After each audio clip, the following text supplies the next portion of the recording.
This Australian man is the real King of Britain. This whole Tudor dynasty is built on a lie. It means that you are the rightful King of England. How do you feel about that? Bloody awful, isn't it? Was Queen Elizabeth not the rightful heir? Did the real king know about his title? And will he claim the throne? If you think that this is the royal family, think again. Allegedly, the real royals live in Australia.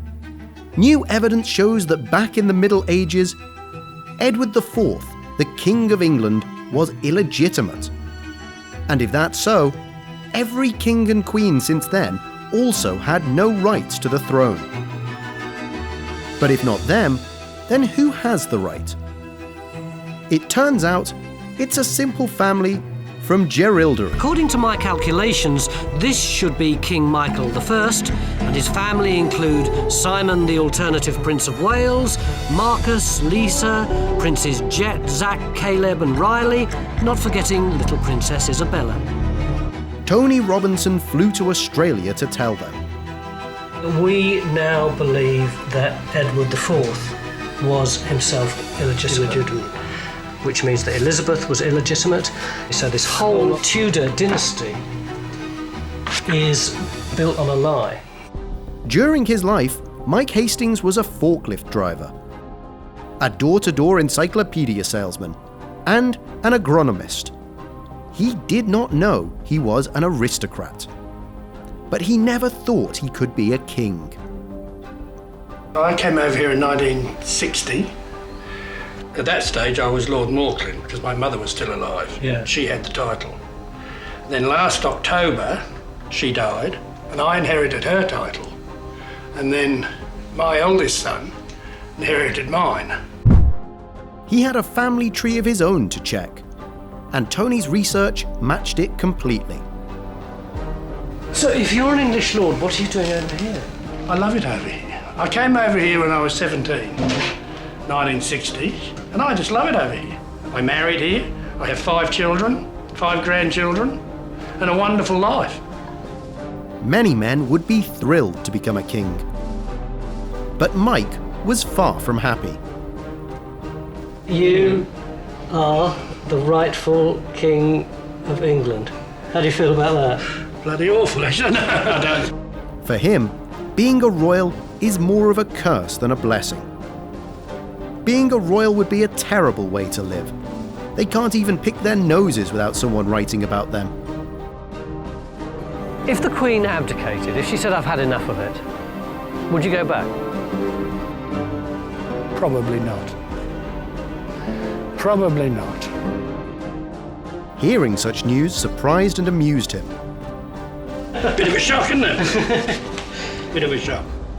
But while Mike quickly accepted the information, convincing his daughters was a little harder.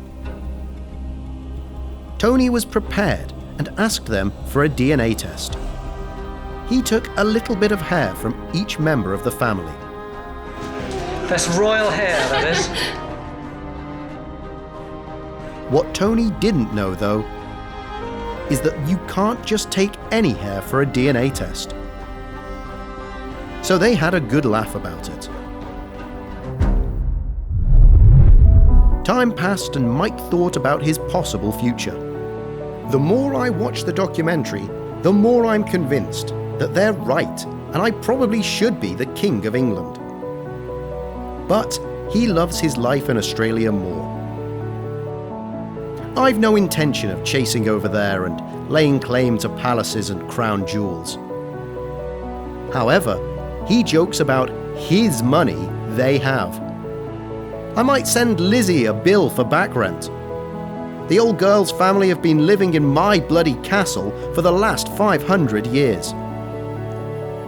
Spending more time with Mike made Tony realise that the title doesn't matter that much.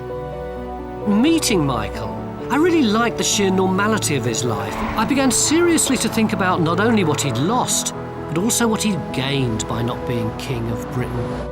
Unfortunately, Mike passed away at 71. he lived a happy life, being just Mike, not His Majesty.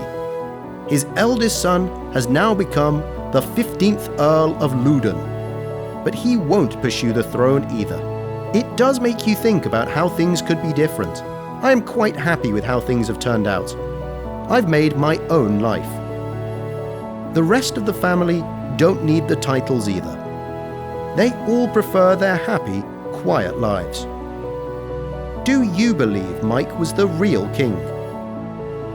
Would you claim a title if you found out you were royalty?